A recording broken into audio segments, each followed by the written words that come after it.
2,000 years back, in the land of the sages, musings on Africa by the wise men of the ages. Out of Africa, always something new.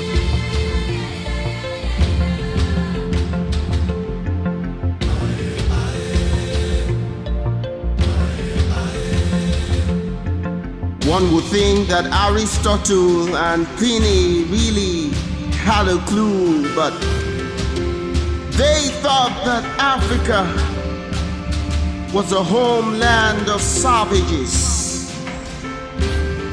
Darkness so deep,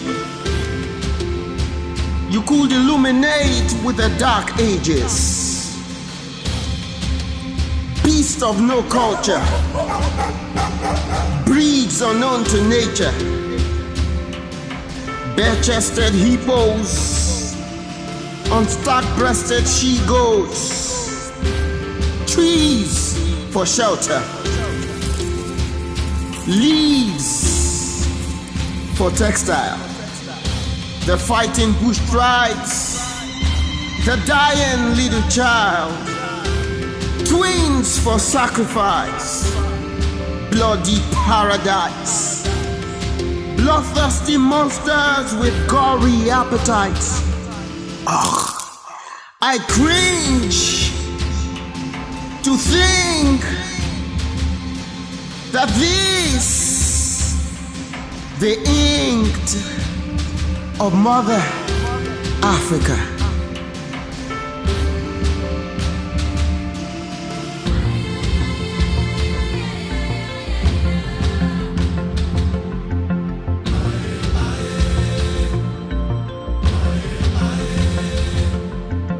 24,000 full moons.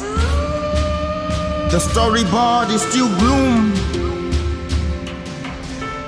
24-inch TV screens, images of killing sprees, bloodbath in Benghazi, gun battles in Bakassi, hostages in Nairobi, refugees from Burundi, death from HIV/AIDS, death and foreign aid.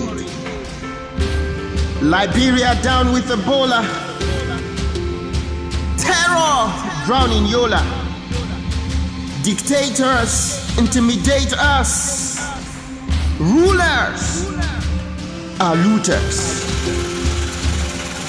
Poverty in Soweto, anarchy in Mogadishu, slums in Lagos, crumbs from child labor, sex for hire, from Nigeria to Italia. Someone please tell me this is no reality. A generation out there is trying for identity. I'm tired of this avatar. Show me the real Africa.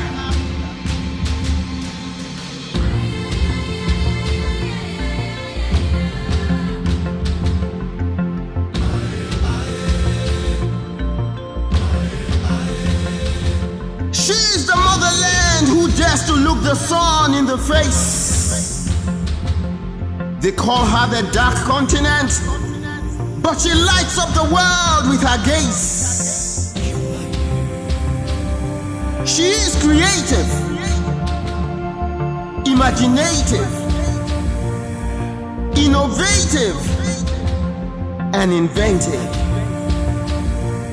Her history is a story of great kingdoms, and her stories full of wits and great wisdom.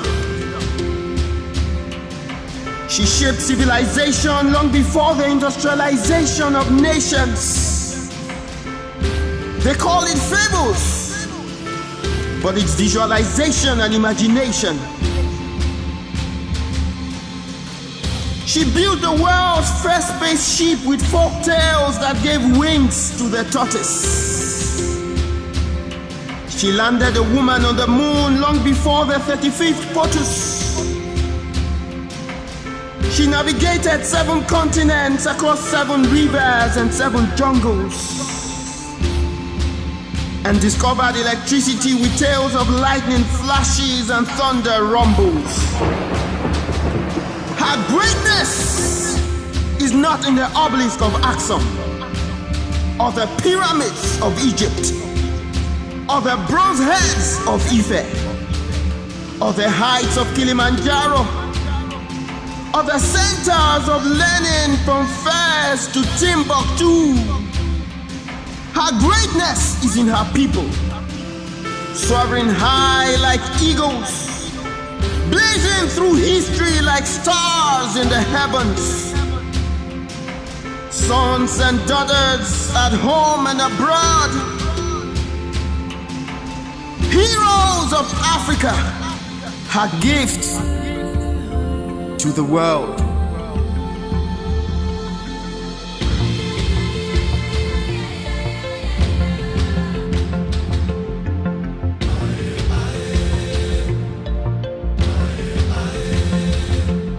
She roused her children to greatness with the words of Kwame Nkrumah,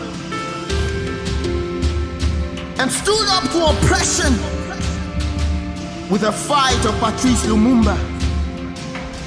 She stunned the world with the songs of Miriam Makeba, and took a long walk to freedom in the jail cell of Madiba. She moved the world to tears with the voice of Salif Keita, and reshaped the Queen's vocab with the pen of Wole Soyinka. She led the nations with the brains of Kofi Annan, and scored great goals with the boots of Zinedine Zidane. She fed the poor with the feast of the world's richest. She threw straight punches with the feast of the world's greatest. She catwalked the runways with the feet of the world's prettiest. She raced through the tracks in the feet of the world's fastest.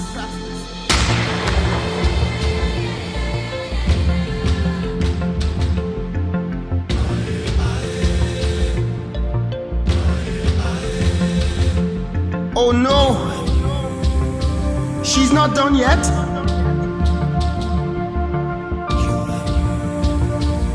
Cause she's pregnant. Africa is pregnant. She's pregnant with ideas and amazing startups, styles and designs, fascinating fashion, beats and rhymes, topping Billboard charts, scenes and lines, Oscars a la carte, groundbreaking inventions of high-tech geeks, breathtaking adventures of her whiz-kids.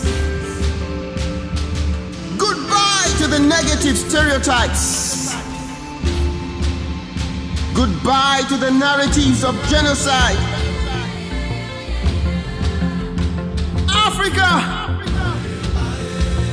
arise and shine.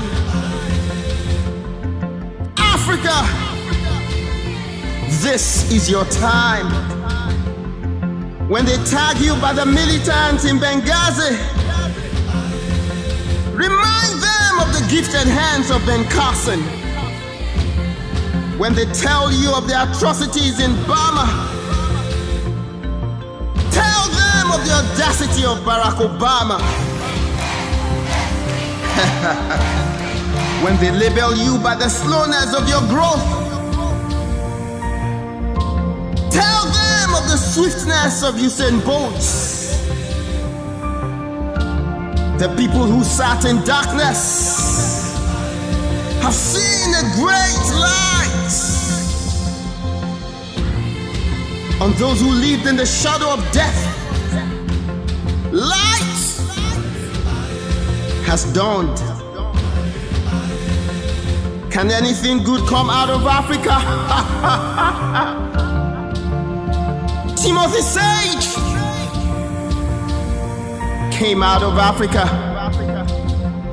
I am Timothy Sage. I tell wow stories.